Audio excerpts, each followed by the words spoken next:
আসসালামু আলাইকুম। আশা করি সবাই ভালো আছেন, আমিও ভালো আছি। তো আজকে নতুন একটা ভিডিওতে আপনাদেরকে নিয়ে আসলাম। আজকে আমরা যাচ্ছি একটু ঘুরতে।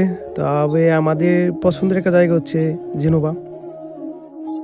আমাদের যে রেল স্টেশন এটা হচ্ছে আমাদের বাসার থেকে একটু দূরে, ৩০ মিনিট লাগে এখানে আসতে। তো ইতিমধ্যে আমরা এখানে চলে আসলাম।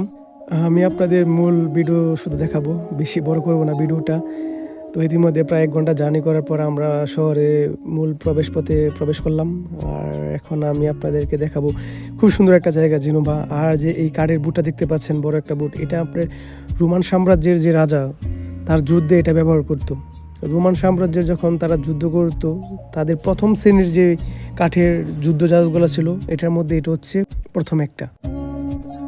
এটার মধ্যে আপনি কামান দেখতে পারবেন, খুব সুন্দরভাবে সাজানো আছে। তবে আমার একটা জিনিস খুবই ভালো লাগছে যে এত বছর আগের এই কাঠের বুটটা, যুদ্ধের জন্য যে কাঠের বুটটা ব্যবহার করতো, এটা এখনও অক্ষতভাবে আছে।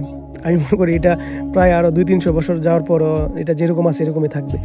তবে এটা এখানে সংরক্ষণ করে রাখার একটাই কারণ, ইউরোপের মানুষ যেন এই কাঠের যে যুদ্ধের জাহাজের যে বুটটা আছে এটার সম্পর্কে যেন তারা জানতে পারে, এবং রোম সাম্রাজ্যের ইতিহাস সম্পর্কে যেন তারা খুব ভালো করে জানতে পারে। এই জন্য এটা এখানে সংরক্ষণ করে রাখা হয়েছে।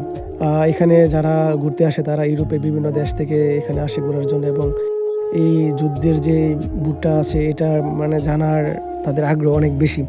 আমি অনেকবার খেয়াল করেছি যে এখানে যারা সিকিউরিটি হিসেবে দায়িত্বে যারা আছেন তাদেরকে অনেক সময় জিজ্ঞাসা করতেছে যে এটা কখন ব্যবহার করা হতো এবং কীভাবে ব্যবহার করা হতো, এই কথাগুলো। এখন আমি আপনাদেরকে এটার ভিতরে নিয়ে যাওয়ার জন্য চেষ্টা করব, এবং আমরা দেখব যে এটার ভিতরে কি আছে এবং কোন অবস্থায় এটা আছে। আমার কাছে এই যুদ্ধের জাহাজটা খুবই ভালো লাগছে, যে এত বছর আগের একটা যুদ্ধের জাহাজ, যে কামান তারা যে ব্যবহার করতো অক্ষতভাবে এগুলো আছে। তবে আমি আপনাদেরকে এটার ভিতরে নিয়ে যাবো, ইনশাল্লাহ, দেখা যাক কি হয়। তবে যখন ভিডিওটা করেছিলাম তখন হয়তো বাজে ১২টা বাজে, তখন প্রচুর রোদ ছিল, তবে আবহাওয়া খুবই ঠান্ডা ছিল। আমি আপনাদেরকে এটার ভিতরে নিয়ে যাওয়ার চেষ্টা করব। এটার ভিতরের অবস্থা দেখার খুবই আগ্রহ আমার ছিল।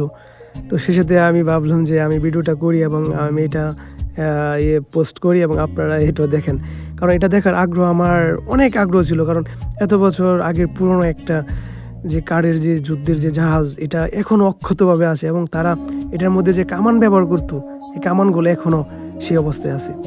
তো আমি আপনাদেরকে আস্তে আস্তে এটার ভিতরে নিয়ে যাচ্ছি, আপনারা আমার সাথে থাকুন। তবে যখন আমার ২ বন্ধু আগে যায় তখন তারা একটা কথাই বলে দেয় যে এখন বাজে ঠিক দুপুর ১২টা, তারা ২ ঘন্টা লাঞ্চ টাইম এখন নিয়েছে, প্রায় ২টার সময় এটার ভিতরে আবার প্রবেশ করা যাবে।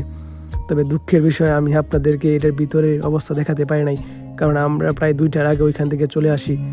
ইনশাল্লাহ আমি যখন আবার যাব অবশ্যই আপনাদেরকে এটার ভিতরের যে অবস্থা এটা আমি আপনাদেরকে দেখাবো। তো সবাই যদি ভিডিওটা ভালো লাগে অবশ্যই শেয়ার করে দিবেন। সবাই ভালো থাকবেন। আসসালামু আলাইকুম।